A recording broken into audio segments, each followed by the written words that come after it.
Pittsburgh Trivia is a production of Warrior House Media. Welcome to Pittsburgh Trivia with your host, Jim Cannon, where uncovering the crazy truth and trivia about Pittsburgh is just the beginning. And who knows, you may even learn a few things in the process. We know life can get pretty interesting around Pittsburgh. Speaking of interesting, did you know that? Hi, and welcome to Pittsburgh Trivia, an interactive show that will test your knowledge of all things Pittsburgh and the surrounding region. I'm your host, Jim Cannon. Thanks for joining me. Before we get started, please note our website, pittsburghtriviapodcast.com, where you can go to find the latest episode. And you can also subscribe to be notified when those episodes are posted. The show is absolutely free. So here's how Pittsburgh Trivia works. There are 3 rounds. The first round consists of 5 random questions, most of them pretty easy. The second round is another 5 questions, though slightly more challenging material. And the final round is just one much tougher bonus question. That's a grand total of 11 questions in all. For each round, I will read the question and give a 5-second pause before going on to the next one. At the end of each round, I'll repeat each question before revealing the answers, along with some supplemental information. See, you can have fun and learn some things too. So those are the rules. If you're ready, let's get started. Round 1, question 1. This man, who dominated AM talk radio for almost 30 years until his death in 2021, once worked at a Pittsburgh station, WIXZ, in McKeesport, using the name Jeff Christie, and also had a brief stay at KQV. Who was he? Question 2. Founded by Craig Morrow, this museum in Casey Industrial Park on the north side houses the world's largest single collection of a particular mode of transportation included in its name.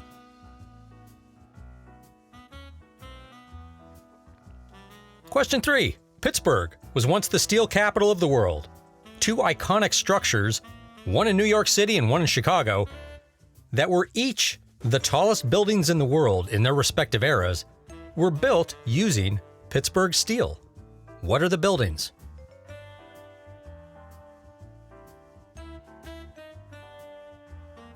Question 4. The Steelers were the first NFL team to accomplish this feat, starting in 1975.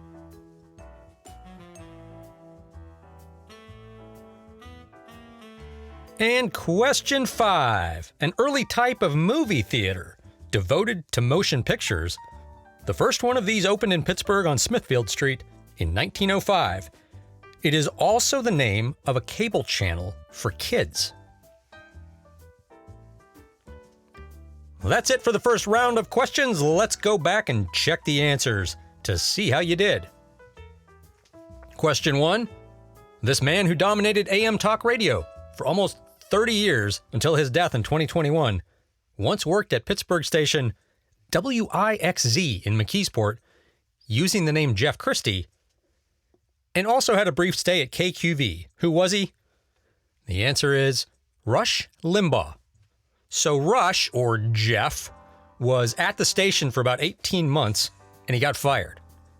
He then got hired at KQV, which back then was, as some of you might remember, one of the dominant stations in Pittsburgh. And then he got fired from there, with the general manager telling Limbaugh he would never make it in radio. Looks like Limbaugh had the last laugh. Rush never really cut his ties to Pittsburgh, though. He was a devoted Steelers fan and was once quoted in a book about his life, saying he was really upset being fired from his second job and having to move back home to Missouri because he loved Pittsburgh. Question 2. Founded by Craig Morrow, this museum in Casey Industrial Park on the north side houses the world's largest single collection of a particular mode of transportation included in its name. And the answer is Bicycle Heaven.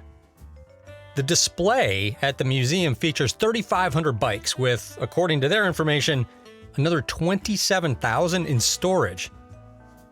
They do a lot of work with the TV and film industry, loaning bicycles for shoots and then putting them in the collection. In fact, they have a few famous bikes in there, including one of the original Pee Wee Herman rigs from his first movie.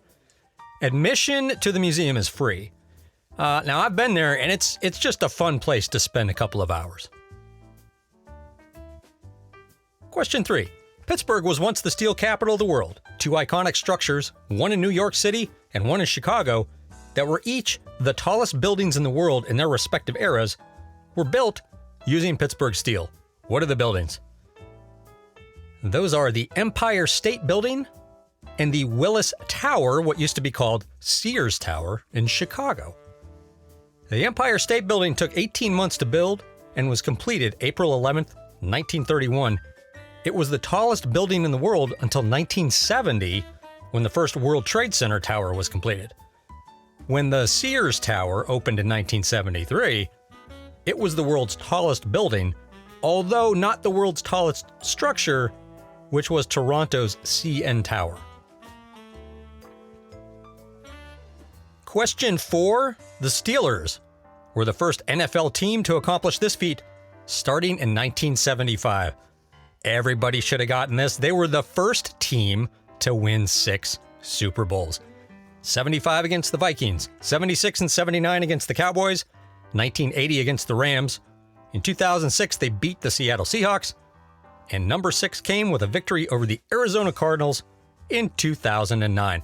This one was a bit of a freebie just to get your brainwaves moving. In question 5, an early type of movie theater devoted to motion pictures. The first one of these opened in Pittsburgh on Smithfield Street in 1905. It is also the name of a cable channel for kids. And the answer is Nickelodeon. These were the precursors to modern movie theaters. The name Nickelodeon is a combination of the word nickel, the name of the US 5-cent coin, and the ancient Greek word odeon, a roofed-over theater. It was not the first location to show what we call movies, but it was the first ever location devoted entirely to doing so. All right, how'd you do in round 1? Some of those should have been pretty easy, even if you're not from Pittsburgh. Now, before we step into round 2, just a quick reminder. The show continues because of you. So if you're enjoying Pittsburgh trivia, please hit that subscribe button. You can even download the episodes and listen in the car, or while you're making dinner, or even at work. All right, so now it's on to round 2 with 5 more trivia questions about Pittsburgh. Here we go. Round 2, question 1. Created in Latrobe, this classic dessert features a specific fruit cut in half with ice cream and assorted sauces like chocolate or strawberry. What is it? Question 2. George Romero's first movie is often credited with really kicking the whole zombie horror genre into overdrive. What was the movie?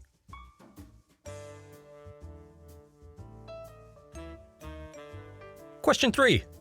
Connecting the South Hills to downtown. These were the first highway tunnels in the world equipped with an antenna to carry the commercial AM radio signal for drivers.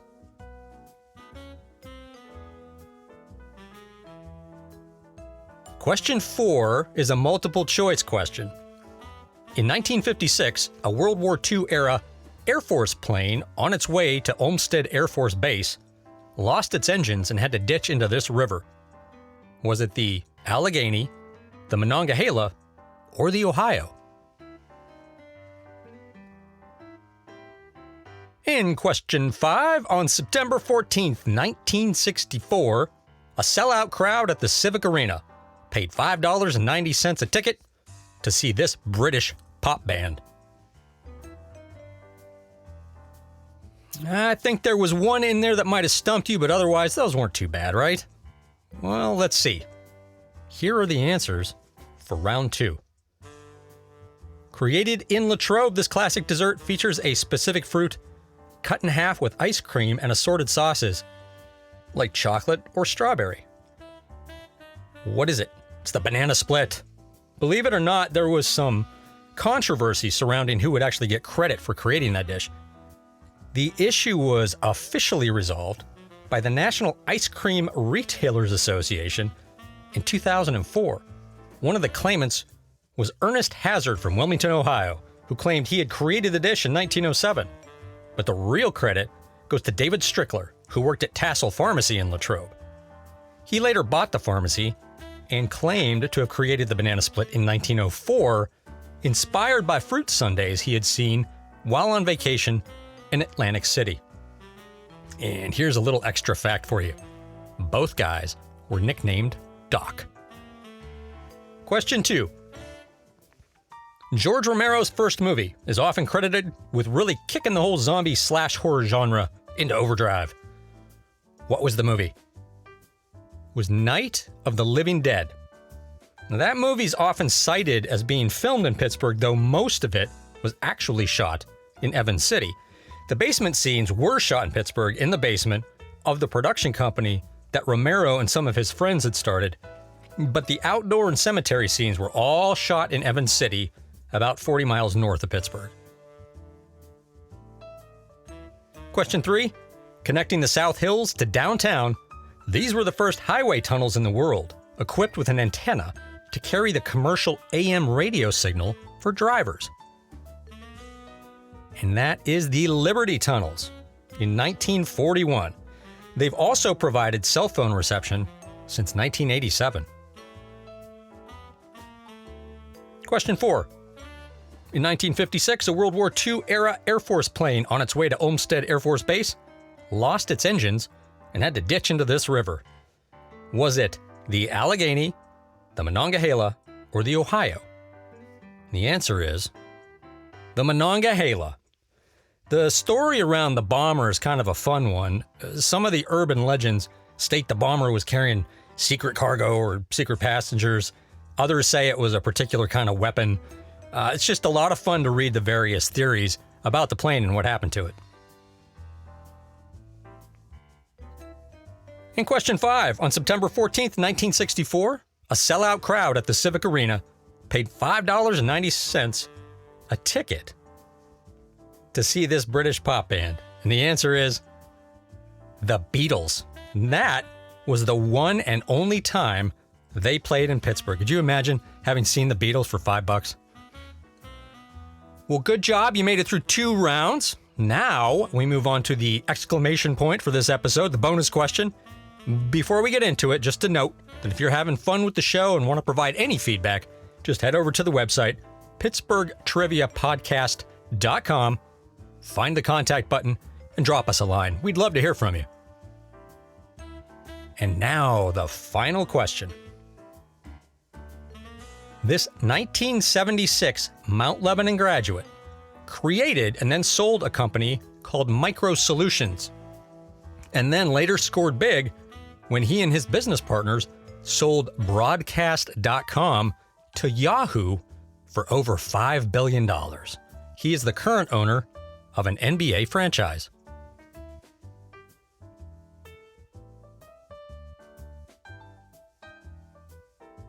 And the answer to the bonus question is Mark Cuban.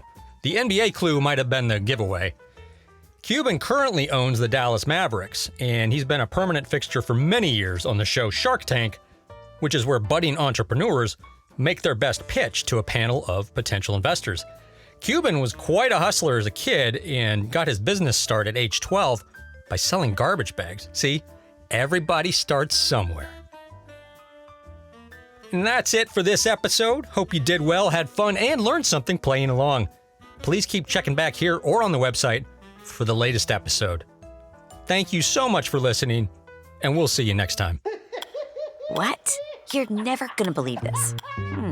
We'll leave that nugget for next time. So if you want more wacky Pittsburgh trivia, be sure to subscribe and we'll invite you back to our next episode. But if you just can't wait, visit our website at pittsburghtriviapodcast.com, where we think Pittsburgh trivia isn't trivial.